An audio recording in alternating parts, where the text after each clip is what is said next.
Hey everyone, myself Sar from Mumbai, and this is our 28th part of chalisa series. That means हमारी half चालीसा series complete हो चुकी है. I hope ये questions, ये discussions, ये टॉपिक्स, ये चालीसा सीरीज आपके लिए काफी हेल्पफुल रही हो. And the half series already done, so इस पार्ट को क्विकली डिस्कस कर लेते हैं. Mr. M, Mr. N, and Mr. P were partners in a firm which was dealing in refrigerator. M N और पी तीन एक फर्म के partner थे. On 1 October 18 mister P retire हो गया but fail to give public notice of his retirement. और retirement के बाद स्टिल तीनों लोग एक साथ एक ट्रेड फेयर विजिट करने गए. वहां पे कुछ लेटेस्ट टेक्निक वाले रेफ्रिजरेटर थे. Now mister x who was exhibiting his refrigerator with the new techniques was impressed with the interaction of Mr. P and requested for the visiting card of the firm. The visiting card also included the name of Mr. P.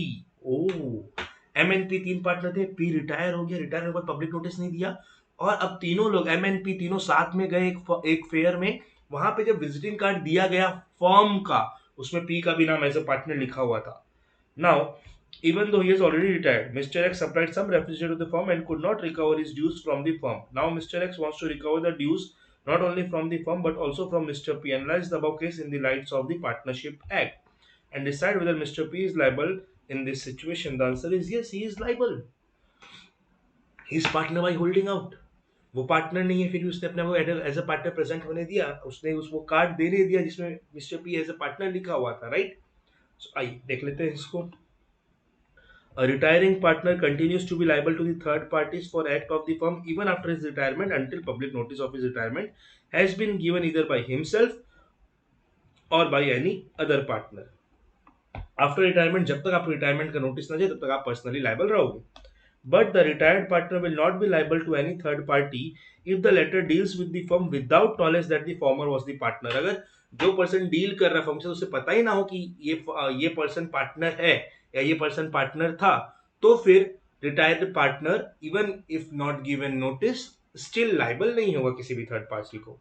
Also, if the partnership is at will and the partner, by giving notice in writing to all the partners of his intention to retire, will be deemed to be relieved as a partner without giving a public notice to this effect. Sir तो अगर eight will है तो भी क्या होगा? Eight will में तुम्हें पता ही है सर, एट विल अगर पार्टनरशिप है तो कोई भी पार्टनर बाकी सारे पार्टनर्स को नोटिस देके रिटायर हो सकता है. उसमें आपको पब्लिक नोटिस की रिक्वायरमेंट नहीं आती है.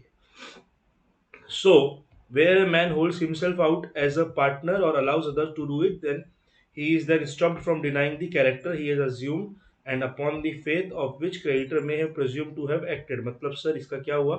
ये बोल रहा जहां आप होल्डिंग आउट किए हो अपने आप को या दूसरों को अलाउ किए to hold you out as a partner, तो यहाँ पे आपका जो कैरेक्टर है एज अ पार्टनर जिसे अज्यूम करके सामने वाले पर्सन ने डील किया है फर्म के साथ, एक्ट किया है फर्म के साथ, उसे आप डिनाई नहीं कर सकते, आप पार्टनर माने जाओगे. So, in the light of above provision of the act and facts of the case, Mr. P is also liable to Mr. X. Right? चलो, तो इसी के साथ हमारा 40वां सीरीज हाफ खत्म हो चुका है. आई होप ये सीरीज आपके लिए बहुत हेल्पफुल रह रही है. कुछ सजेशन, कुछ अपडेट्स, कुछ और रिक्वायरमेंट्स आपके पास हो, please do me WhatsApp on my number 9038441717. कोई भी अपडेट या कोई भी रिक्वायरमेंट आपको लग रहा हो इस सीरीज से रिलेटेड, आपके कोई सजेशंस हो, कुछ बेटर करने के लिए आपके पास चीजें हो, तो please let me know. Right. So thank you so much everyone. Bye bye. Take care. जय जिनेंद्र.